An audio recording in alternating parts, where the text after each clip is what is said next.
क्या आप भी समझते हैं कि चिकन पॉक्स, लाकड़ा काकड़ा और खसरा दोनों एक ही हैं?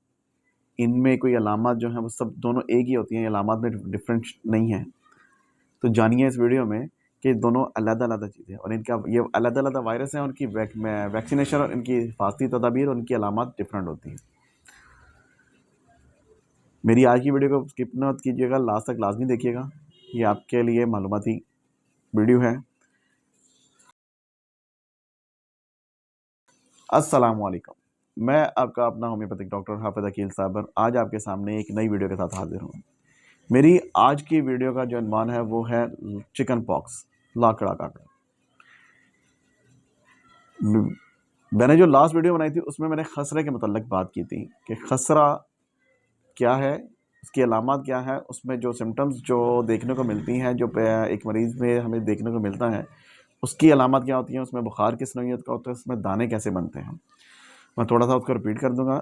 और आज की जो वीडियो है वो है चिकन पॉक्स के मतलब। चिकन पॉक्स क्यों होता है और इसकी अलामत क्या होती हैं? चिकन पॉक्स एक वायरल इन्फेक्शन है जो जिस्म में खारिश के दाने, खारिश ज़्यादा दाने जो है ना वो उस पर जिस्म पे बनना शुरू हो जाते हैं। चिकन पॉक्स जिसको हम पंजाबी में लाकड़ा काकड़ा भी कहते हैं, ये लाजमी होता है। ये एक मुतद्दी वायरस है जो एक दूसरे से फैलता है, खांसने से, छींकने से और एक दूसरे से बैक्टीरिया ये लग सकता है। ये इसमें होता क्या है, इसमें जो दाने बनते हैं पूरे जिस्म पे वो बनना शुरू हो जाते हैं, तो वो सर से पैर की तरफ जो है वो चलते जाते हैं और मुंह के अंदर भी होते हैं। और ये छाले जो होते हैं ये पानीदार होते हैं, इनमें पानी पड़ता है, इनमें पानी होता है और ये 3 से 4 दिन 5 दिन रहते हैं। फिर उसके बाद ये खुद ब खुद ही खुश्क हो जाते हैं। खुश्क होने के बाद साथ इसमें जब वो इसके ऊपर खीड़ बनना शुरू होते हैं, पिपड़ी जमना शुरू हो जाती है और वो फिर आहिस्ता आहिस्ता वो भी ख़त्म होना शुरू होती है। 7 से 8 दिन का 10 दिन का प्रोसेस होता है और उसके बाद आहिस्ता आहिस्ता जो है ना वो इनका यहाँ तक होता है कि इसके निशान तक नहीं रहते हैं। लेकिन इसमें जलन इसमें बहुत ज़्यादा होती है, चुभन बहुत ज़्यादा होती है, नाकाबिले बर्दाश्त जलन होती है। मरीज़ को बात खुजाने को बहुत दिल करता है और अगर बाई चांस अगर मरीज़ ने कोई खुजा लिया है, कोई ज़ख़म कर लिया है, कोई छील लिया है, तो फिर उसका निशान और उसका ज़ख़म का निशान जो है ना वो रह जाते हैं। तो ऐसे में एहतियाती तदाबीर ये करनी चाहिए कि सबसे पहले तो इस मरीज़ को आपने 8 से 10 दिन जो है वो एक सेपरेट कमरे में रखना है। इसके इस्तेमाल शुदा अशिया जो है वो आपने सेपरेट रखनी है। इसमें जो वायरस होता है उसका नाम है वेरिसिला जोस्टर वायरस। इसकी भी वैक्सीनेशन होती है खसरा की, ये वैक्सीनेशन करवानी पड़ती है। अब पहले वक्तों में ये होता था कि ये वायरस हर दूसरे तीसरे चौथे लगभग जैसे वो खसरा होता है उसी तरह ये वायरस जो है ना ये भी सबको होती थी, लेकिन ये बहुत कम है। इसमें बुखार की शिद्दत जो है ना उतनी नहीं होती जितनी खसरा में होती है।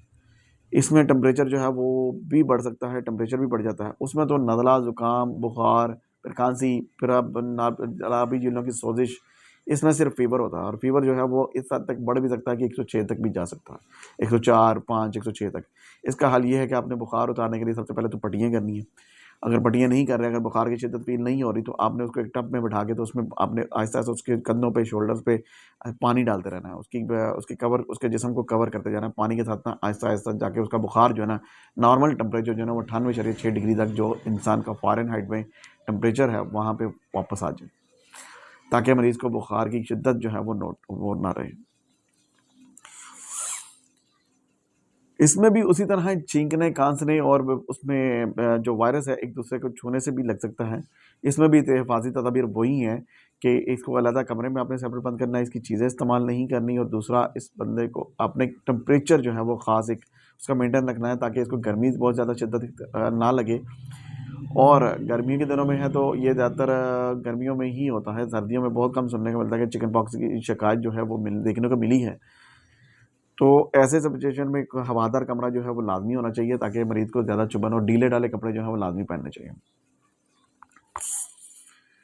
इसका तौलिया और अच्छा इसमें कुछ ऐसा होता है कि हम इसको कहते हैं कि घर में कुछ हिफाज़ती तदाबीर जैसे करते हैं, नहाने के लिए नीम के पत्ते ले लेते हैं, उससे उसका गुस्ल करवाते हैं। जो घरेलू टोटके जो होते हैं वो इस्तेमाल करवाए ज़्यादातर वो यही इस्तेमाल करवाए जाते हैं।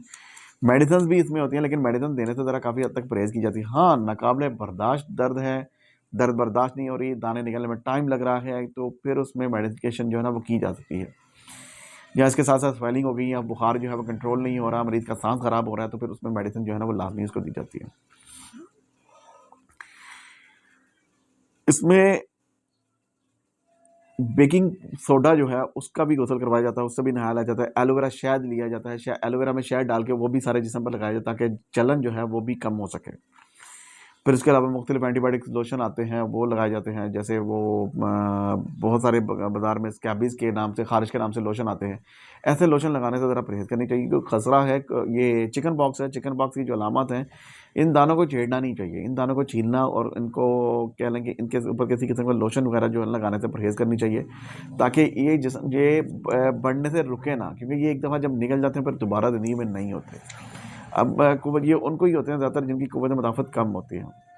बुखार इसमें लाज़मी होता है ये, लेकिन इसकी बुखार की जो सिम्पटम्स होती हैं, वो सिम्पटम जो अलामत होती हैं, वो खसरा की निस्बत कम होती हैं। क्योंकि खसरा में जो बुखार होता है वो उसमें जो खसरा में जो दाने निकलते हैं ना, वो फ्लैट माथे की पुश्त पे, बालों पे, सर से शुरू होकर फिर जिसम पेड़ पे, पेड़ से फिर वो टांगों पे, फिर सारे जिसम में इस तरह फैलते रहते हैं। और एक हमवार सतह होती है इनकी, एक ना ख़ास, ये नहीं है कि उसमें कुछ उभरा हुआ है या ऐसा कुछ है। एक आप जब हाथ में रहेंगे तो उसमें से दाने आपको रेडनेस नज़र आएगी। जबकि जो चिकन पॉक्स है इसमें ऐसा नहीं होता। चिकन पॉक्स में दाने जो हैं वो पानी की तरह होते हैं, छालों की तरह होते हैं, और उसमें वो एक तरतीबवार तो होते हैं, लेकिन उसमें छाले साफ नज़र आते होते हैं। और ये मुंह के अंदर भी हो सकते हैं, चेहरे पे भी होते हैं, पेट पे भी होते हैं, टांगों पे भी होते हैं, हर जगह पूरे जिस्म पे ये फैल जाते हैं छाले। सबसे पहले ये नज़र आते हैं सीने पे, चेहरे पे, सीने के सामने, छाती पे जो है ना, ये सबसे ज़्यादा दाने जो है निकलना शुरू हो जाते हैं। मुंह के अंदर छाले भी हो सकते हैं। शदीद खारिश, इसमें खारिश जो है ना वो बड़ी शदीद होती है। दिल करता है कि आदमी, मरीज़ कहता है कि बस मैं इसको बुझा दूँ। उसके नाखून का काट देने चाहिए ऐसी सिचुएशन में, ताकि वो नाखून जो है वो उसको काटें, वो छीले ना। और जितना हो सके उसको समझाएँ, इस बीमारी के मतलब उसको गाइड करें, बताएँ। तो जलन इतनी ज़्यादा होती है, इसमें भी इस्तेमाल उसी तरह करना है, दलिए का, जौ का, दही का और सब्ज़ तरकारियों का जूस का जितना आप इस्तेमाल कर सकते हैं वो इस्तेमाल करवाएँ। अब ऐसे में कुछ ऐसी मेडिसिन अद्वियात जो हैं वो भी इस्तेमाल की जा सकती हैं, जैसे होम्योपैथी एक बड़ा खूबसूरत नेचुरल तरीकाकार है। होम्योपैथी जो है अलामात की मदद नज़र उसको देखते हुए, अलामात को मद्देनज़र रखते हुए जो है मेडिसिन प्रिस्क्राइब करती है। होम्योपैथी जो एक डॉक्टर है वो मेडिसिन तभी प्रिस्क्राइब करता है जब वो अलामात को देख लेता है।